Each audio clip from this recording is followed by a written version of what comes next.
Half a mile down in water the sun has never reached, the darkness is total.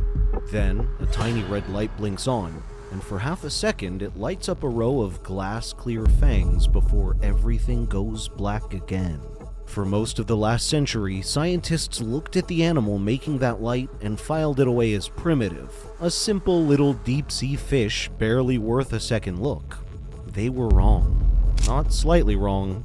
Wrong about its teeth, its eyes, its light, its skin, even how many of them are down there. This is the dragonfish, and almost everything we first believed about it has turned out to be backwards. The little fish we called primitive is hiding technology we're only now learning to copy. Its teeth alone break a basic rule. The dragonfish has fangs so long compared to its head that it physically cannot close its mouth over time, and those fangs are transparent, not pale. See-through, built from a crystal-like nanostructure that barely reflects light, so the last thing a small fish sees is a mouth that looks empty. Most predators give themselves away with a flash of white teeth in the water. This one shows nothing at all. Scaled up to your size, those would be invisible knives the length of your hand. Evolution didn't just give this animal teeth. It gave it stealth weapons, then made them vanish. The light is where scientists got it most wrong. Almost everything in the deep sea that glows blue because blue travels best in water, and nearly every deep sea eye is turned to catch it. Red light, the textbooks said, was pointless down there.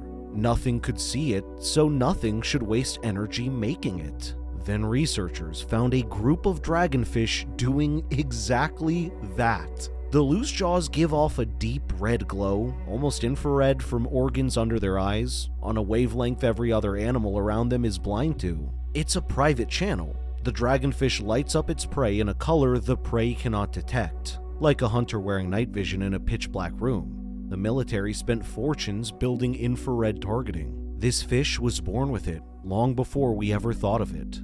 To see its own red light, the dragonfish had to cheat.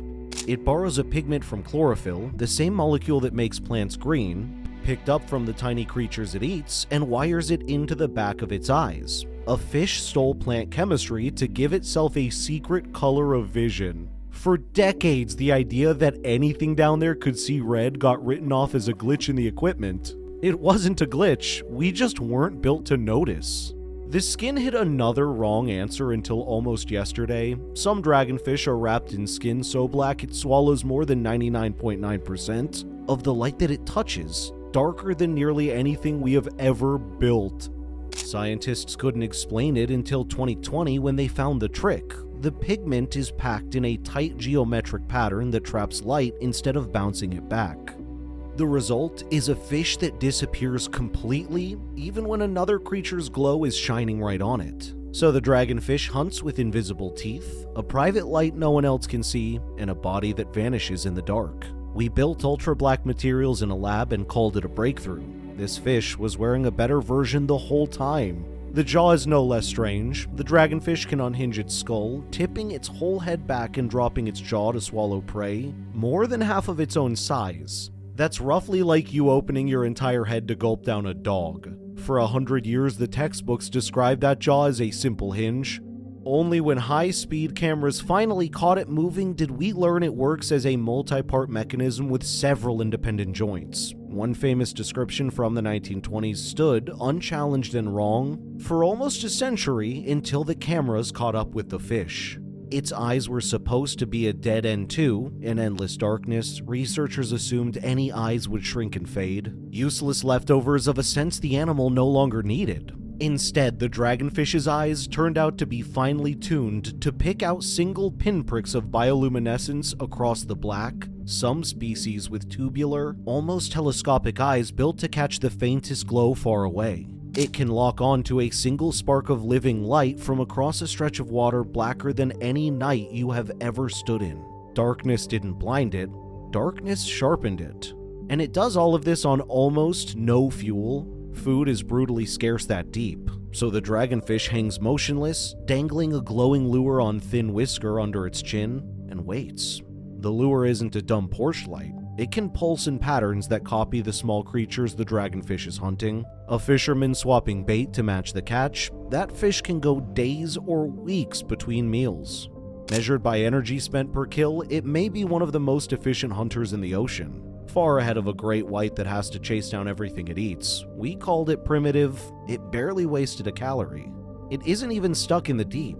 Every night the dragonfish climbs more than 1,000 feet toward the surface to feed, then sinks back into the black before dawn, part of the single largest movement of animals on the planet, a massive wall of life that rises and falls through the ocean every day. Scientists once shrugged this off as aimless drifting. It's nothing of the kind. It's a carefully timed commute through cold and crushing pressure twice a day by an animal we said wasn't worth a second look. Scaled to your life, it would be like swimming the height of a skyscraper down and back before breakfast. In several dragonfish, the male and female are so different that scientists once cataloged them as separate animals in separate jars for years. The female is the hunter, fanged and lit and dangerous, and she grows to a decent size. The male stays tiny, often loses his teeth, and his gut breaks down until he cannot eat at all. It lives for one thing, to find a female in the dark before he starves, and once he does, his body is finished. Two animals in the museum drawers, one species, nobody connected them until the genetics forced it. The biggest mistake of all was about how many there are down there. For a long time, the deep got treated as a near-empty desert, the dragonfish, a rare curiosity. The acoustic survey swept the twilight zone where it lives, and the numbers came back far bigger than anyone expected. That layer holds one of the biggest masses of fish on the entire planet, very likely 10 times more than we once thought, maybe more. The dark we wrote off as empty is one of the most crowded places on Earth, and the dragonfish is one of its hunters. It hangs in that crowd, lit, armed, and invisible, taking whatever drifts within reach. Those Twilight Zone fish may outweigh all the fish in the sunlit ocean above them. We didn't miss a detail about this animal. We missed most of the ocean it lives in. For all of that, we have almost never actually watched a dragonfish hunt in the wild. Nearly everything we know comes from dead ones in nets and carefully guesses from their bodies. The real hunt, the lure, the strike, the invisible teeth closing in red light has barely been seen by anyone. And the thin band of ocean it lives in is shifting as the sea's oxygen layers exchange, which means we may be reshaping its world while we're still this far behind on understanding it. We got it wrong for 100 years. We are not done being wrong. Scientists thought this thing was primitive, simple, nothing special, but it was running infrared targeting. It was wearing stealth black, it hid invisible knives, it even pulled chemistry from plants and fed it right into its own eyes. And it did all of that in numbers we couldn't count, the whole time we weren't watching. This little fish was never simple, we just kept underestimating it. If you want another animal from the same dark that forced scientists to tear up the textbooks, watch our latest video. We were wrong about the colossal squid. And if this changes how you think about what's living beneath us, drop a like and subscribe. Then sit with one question. If we spent 100 years this wrong about one small fish in the dark, what else have we written off as primitive or simple or empty that is far stranger and far smarter than we ever guessed?